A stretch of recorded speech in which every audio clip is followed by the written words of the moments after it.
সূচকের টানা পতন, লেনদেন কমে আসা, ফোর্স সেল এসব এখন নিয়মিত ঘটনা দেশের দুই পুঁজিবাজারে। বাজার ধরে রাখতে ফ্লোর প্রাইস দেয়া আবার তার ১.৫ বছর পর তুলে নেয় সংকট আরও বেড়েছে বলে মনে করেন বিশ্লেষকরা। যেখানে ব্যাংকের সুদ হার বৃদ্ধির বিপরীতে অনিশ্চিত বিনিয়োগে আস্থা হারাচ্ছেন সাধারণ বিনিয়োগকারীরা। রাকিব আল জাবেদের রিপোর্ট। ১, ২, ৩ ঢাকায় জমি জিতে নিন ১০০% ক্যাশব্যাক সহ ২০ কোটি টাকার পুরস্কার।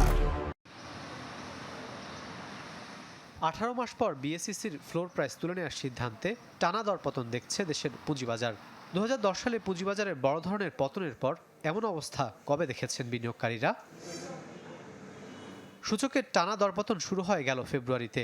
ডিএসইর প্রধান সূচক ২ দিনের রেকর্ড ১৫৪ পয়েন্ট কমে নেমে আসে ৫,৮০০ ঘরে, যা ২০২১-এর মের পর সূচকের সবচেয়ে কম অবস্থান। পতনের ধারা অব্যাহত এপ্রিলেও।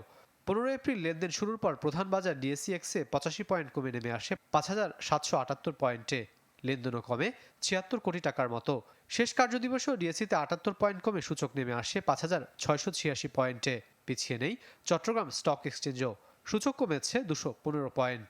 ইন্টারেস্ট রেট বাড়ার কারণে মানির ইউজটাকে লোকে দেখে যে এখানে আমি বেটার রিটার্ন পাবো, নাকি ব্যাংকিং সেক্টরে এফডিআর অথবা বন্ড কিনলে আমি বেটার রিটার্ন পাবো।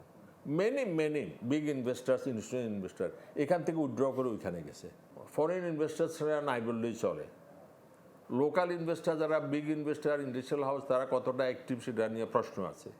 সব কিছু মিলাইয়া we are passing a very bad times, I would say that way. ১.৫ বছর ধরে বাজারে শুধু ম্যানিপুলেশনই হয়েছে, আর কিছু হয়নি।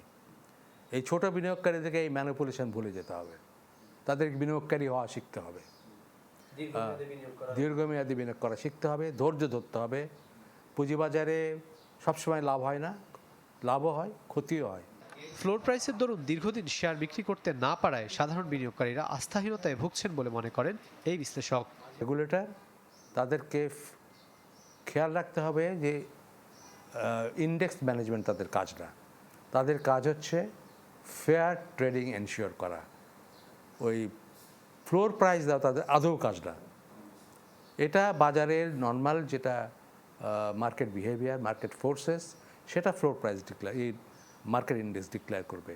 এটাকে আর্টিফিশিয়ালি ইন্টারভেন করে জোর করে আমার ধরে রাখতে হবে, it is a wrong policy. For long time, 1.5 year, even more than that, এটা ওই যেতে ছিল ফ্লোর প্রাইস দিয়ে আটকিয়ে রাখা হয়েছে। ন্যাচারাল প্রাকৃতিকভাবে কারেকশনে যেতে পারে নাই। যখন এটা উঠেই নিছে, এখনও 4টা কোম্পানি উঠায় নেই, তখন এটা কারেকশনের দিকে গেছে, যেটা দ্যাট ওয়াজ এক্সপেক্টেড। সার্বিক অবস্থায় প্রবণতা বাড়ছে দেশি বিদেশি বিনিয়োগ তুলে নেয়ার, যা দীর্ঘমেয়াদে সংকট বাড়াবে পুঁজিবাজারে।